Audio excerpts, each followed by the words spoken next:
नमस्कार मित्रों, मैं हूं राकेश अचल और आप देख रहे हैं इस समय चक्षुदर्शी जो YouTube चैनल है। आपका चैनल है, मेरा भी चैनल है। और आज इस YouTube चैनल पर मैं आपको एक ऐसी जोरदार कहानी सुनाने जा रहा हूं जो हर तरह से रंगीन है। और लेकिन इसके पहले मैं आपसे अनुरोध कर लेता हूं कि आप इसे अगर पहली बार यहाँ पधारे हैं तो इसको सब्सक्राइब कर लीजिए और वीडियो के अंत तक मेरे साथ बने रहिए। ये कहानी है कांग्रेस में भटके हुए, कांग्रेस में असंतुष्ट रूप से पिछले कई दिनों से परेशान कांग्रेस के जो एक सांसद हैं शशि थरूर, उनकी कहानी है। शशि थरूर को दिल्ली में HDMC ने अचानक से वीर सावरकर के नाम पर एक अवार्ड देने की घोषणा कर दी। ये वीर सावरकर अवार्ड जो है जो इंटरनेशनल इम्पैक्ट अवार्ड कहलाता है, Veer Savarkar international impact award 2025 का ये कन्वेंशन हॉल में हो रहा है। और वहाँ अचानक से जैसे ही शशि थरूर के नाम के घोषणा हुई इस अवार्ड के लिए, तो एक विचित्र किस्म की राजनीतिक चिंगारी खड़ी हो गई। उसमें धुआं भी है, उसमें उजाला भी है, उसमें सब कुछ है। कांग्रेस के सांसद शशि थरूर, आपको मालूम है, पिछले कुछ दिनों से प्रधानमंत्री नरेंद्र मोदी के भक्त हो गए हैं, उनकी तरफ झुके हुए हैं। प्रधानमंत्री मोदी के निर्देश पर वो ऑपरेशन सिंदूर जब हुआ था मई में, उसके बाद दुनिया में जो सर्वदलीय सांसदों का दल भेजा गया था उसमें शशि थरूर अपनी पार्टी की अनुमति के बिना शामिल हुए थे। उनकी बहुत आलोचना भी हुई, लेकिन वो कुछ बोले नहीं। उन्होंने कहा राष्ट्र का काम है, तो मैं गया और पार्टी लाइन से हट के गया। मतलब भारतीय जनता पार्टी और भारतीय जनता पार्टी की सरकार ने शशि थरूर को संसदीय दल में शामिल करने से पहले कांग्रेस के जो अध्यक्ष हैं या कांग्रेस के जो संसदीय दल के नेता हैं, उनसे किसी से नहीं पूछा था। और लेकिन शशि थरूर ने जोखिम लिया, गए। उसके बाद शशि थरूर ने निरंतर दूसरी बार अभी हाल में जब रूस के राष्ट्रपति व्लादिमीर पुतिन भारत आए तो उनके सम्मान में जो राष्ट्रपति भवन में भोज हुआ, वहां भी भाजपा की सरकार ने थरूर साहब को बुलाया, कांग्रेस के किसी नेता को नहीं बुलाया। न राहुल गांधी को बुलाया, न माननीय मल्लिकार्जुन खड़गे को बुलाया, न श्रीमती सोनिया गांधी को बुलाया, लेकिन शशि थरूर को बुलाया। शशि थरूर वहां गए तो भाजपा को लगा कि अब शशि थरूर उनके अड्डे में आ गए हैं, इसलिए उनको वीर सावरकर के नाम का ये पुरस्कार दे करके पूरी तरह से घेर लिया जा सकता है। और शशि थरूर पर भाजपा की नजर इसलिए भी है कि वो कांग्रेस को नुकसान पहुंचाने के साथ ही केरल में जो चुनाव होने वाले हैं वहां पर अपना सिक्का जमाना चाहती है। लेकिन अचानक से शशि थरूर भाजपा के जाल से निकल भागे और उन्होंने ये पुरस्कार लेने से इनकार कर दिया। जब इस पुरस्कार की घोषणा की गई तब शशि थरूर अपने गृह राज्य केरल में तिरुवनंतपुरम में थे, चुनाव प्रचार कर रहे थे या जाने क्या कर रहे थे। जब उन्हें मीडिया के जरिए ये खबर लगी कि उन्हें ये जो Veer Savarkar international impact award 2025 दिया जा रहा है HDMC की ओर से, शशि थरूर बिलबिला गए। उन्होंने कहा कि भाई मुझसे तो किसी ने पूछा नहीं और मुझे अवार्ड ऐसे कैसे दे दिया, ये तो गैर जिम्मेदाराना काम है। लेकिन आपको जानकर हैरानी होगी कि NDMC ने बाकायदा इस पुरस्कार के लिए 6 लोगों का एक पैनल बनाया था, उसमें शशि थरूर का नाम भी था। अब ये बात अलग है कि शशि थरूर से आयोजकों ने सहमति नहीं दी, शायद ये सोच करके कि अब तो शशि थरूर मोदी भक्त हो गए हैं, मान ही जाएंगे। और अगर मान जाते हैं तो उनका भाजपा का काम बन जाएगा। एक तो वो वैचारिक युद्ध जो सावरकर के नाम पर शुरू करना चाहती है कांग्रेस में और केरल में, वो शुरू हो जाएगा, और दूसरे शशि थरूर उसे घर बैठे मिल जाएंगे। लेकिन ऐसा नहीं हुआ। शशि थरूर ने साफ साफ कहा कि मेरे से न पूछा गया है और न मैं इस अवार्ड को स्वीकार करता हूँ। अब शशि थरूर अचानक क्यों बिदक गए, ये समझ से परे है। लेकिन राजनीति में ऐसे इत्तेफाक बहुत कम आते हैं। कभी कभी होता है ऐसा कि कभी कोई नेता किसी दूसरी पार्टी के जाल में फंसते फंसते बच जाए। अब सवाल ये है कि शशि थरूर ने अचानक ये हाथ क्यों खींचा। भाजपा के 2 फैसले तो उन्होंने माने, विदेश गए भाजपा की सरकार का प्रचार करने, पुतिन साहब के सम्मान में भोज में शामिल हुए, लेकिन ये सावरकर के नाम पर अवार्ड लेने से वो पीछे हट गए। अब इसके 2 ही कारण हो सकते हैं। एक तो ये कारण हो सकता है कि उनके जो राजनीतिक संस्कारों का डीएनए उसमें कांग्रेस शामिल है, और कांग्रेस में शुरू से वीर सावरकर को लेकर के एक वैचारिक तनाव हमेशा से रहा है।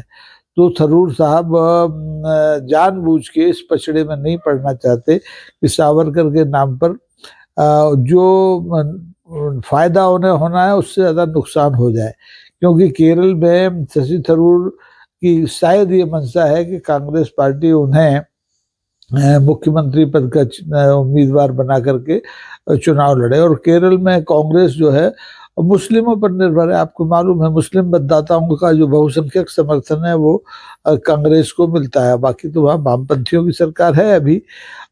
लेकिन शशि थरूर डर गए, शायद उनको ये डर है कि अगर उन्होंने सावरकर के नाम पर इस पुरस्कार को ग्रहण कर लिया तो जो कांग्रेस को जो मिलने वाले मुस्लिम वोटर हैं वो भी बिदक जाएंगे। तो अब नफा नुकसान तो हर कोई देखता है, शशि थरूर ने भी देखा। लेकिन मजे की बात आप देखिए कि भाजपा कितनी समझदारी से पत्ते खेलती है। इस समारोह में जो केंद्रीय रक्षा मंत्री हैं राजनाथ सिंह, वो इसके विशिष्ट अतिथि होने वाले थे, और जो उपराज्यपाल हैं जम्मू कश्मीर के मनोज सिन्हा साहब, वो इसके मुख्य अतिथि थे।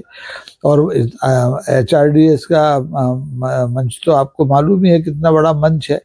और इसके पीछे जो मुझे लगता है कि भारतीय जनता पार्टी की तो एक ही चाल थी कि वैचारिक ध्रुवीकरण शशि थरूर और सावरकर के बहाने से शुरू हो जाए। लेकिन शशि थरूर ने समय पर हाथ खड़े कर दिए। भाजपा जानती थी कि अगर शशि थरूर से ये पूछा जाता है या सहमति मांगी जाती कि उन्हें ये जो Veer Savarkar international impact award 2025 दिया जाना है, तो वो क्या सहमति देते, तो शायद वो सहमति नहीं देते। इसलिए शशि थरूर को अंधेरे में रखकर आयोजकों ने ये फैसला कर दिया।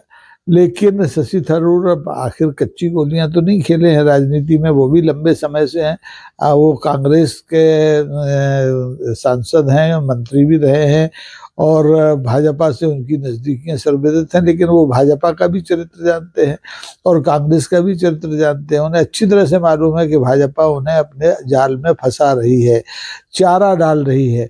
और अब उनके सामने 2 ही विकल्प थे कि या तो वो भाजपा मय हो जाए सावरकर अवार्ड स्वीकार करके, या फिर जो उनका एक कांग्रेसी चरित्र है, कांग्रेसी पहचान है, वो बनी रहे। तो नफा नुकसान दोनों का उन्होंने शायद गुणा भाग लगाया हो, और ये पाया हो कि कांग्रेस की लाइन पर रहने में ही उनकी भलाई है।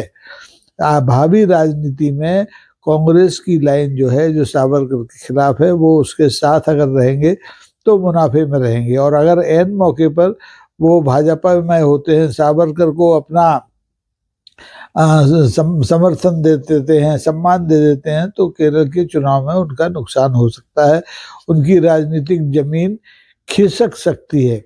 और ये आशंका ही शायद है कि जिसने शशि थरूर को डरा दिया और शशि थरूर ने ये अवार्ड लेने से इनकार कर दिया। अब ये वैचारिक खींचतान का मामला है सीधा सीधा, और इसके केंद्र में भाजपा ने सावरकर को रख दिया है। सावरकर वही जिन्हें माफी वीर सावरकर भी कहा जाता है। वीर सावरकर की ओर से कांग्रेस ने सावरकर के रण छोड़ होने या अंग्रेज भक्त होने या माफी मांगने के तमाम सारे दस्तावेज समय समय पर देश के सामने रखे हैं। तो ऐसे में अब ये कहना मुश्किल है कि शशि थरूर साहब आने वाले दिनों में भाजपा में जाएंगे, क्योंकि देखिए कांग्रेस ने तो इस मामले में बड़ा ही जोरदार रुख अपना के रखा है। कांग्रेस लगातार शशि थरूर की कांग्रेस पार्टी विरोधी गतिविधियों पर नजर रखे हुए, लेकिन न तो उन्हें पार्टी से निष्कासित कर रही है, न उन्हें पार्टी से निलंबित कर रही है। और शशि थरूर की भी इतनी हिम्मत नहीं हो रही है कि वो कांग्रेस को धता बता करके वो भाजपा में शामिल हो जाए, क्योंकि भाजपा में अगर वो शामिल होते हैं तो उन्हें पहले तो अपना संसद की सदस्यता से त्याग पत्र देना पड़ेगा, और ये कोई गारंटी नहीं है कि भाजपा उनको विधानसभा चुनाव जो केरल के होंगे उसमें मुख्यमंत्री का चेहरा बना दे अलग बात है, लेकिन गारंटी नहीं है। और भाजपा क्या कहती है, क्या करती है, कैसे आश्वासन देती है और अपनी पार्टी में कांग्रेसियों को लेकर उनके साथ क्या व्यवहार करती है, ये शशि थरूर से छिपा नहीं है। ज्योतिरादित्य सिंधिया की पीढ़ी और खुद ज्योतिरादित्य सिंधिया समेत तमाम लोग भाजपा में आज किस स्थिति में है ये शशि थरूर को मालूम है। तो हो सकता है कि शशि थरूर अपने भविष्य का गुणा भाग लगा करके डर गए हों, इसलिए उन्होंने हाथ पीछे खींच लिया है। अब इससे दो फायदे उन्हें हो सकते हैं। एक तो ये कि कांग्रेस हो सकता है उनके प्रति नरम हो जाए, और दूसरा ये हो सकता है कि जो उनका जो राज्य है उसमें उनके नंबर कुछ मतदाताओं के दिल में बढ़ जाए।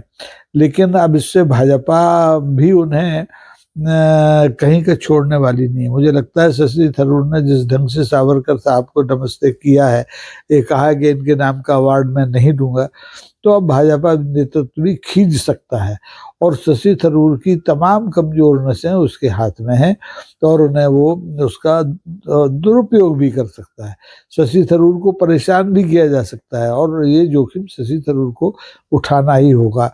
अब उनके सामने दो ही विकल्प हैं, या तो वो आने वाले दिनों में खुल करके भाजपा के खिलाफ खड़े हों और जो पार्टी की लाइन है और जो पार्टी का नेतृत्व कहता है उसके हिसाब से आचरण करें, राजनीतिक आचरण करें, और या फिर कांग्रेस से नमस्ते करके सीधे भाजपा में शामिल हो जाएं और फिर जो भाजपा चाहती है, जैसे चाहती है वैसे काम करना शुरू करते हैं। तो उनकी स्थिति इस समय भईगत सांप छछूंदर केरी जैसी हो गई है। ना वो उगल पा रहे हैं, ना निगल पा रहे हैं, ना वो प्रधानमंत्री के साथ कंधे से कंधा मिलाकर चल पा रहे हैं, और ना राहुल गांधी को छोड़ पा रहे हैं।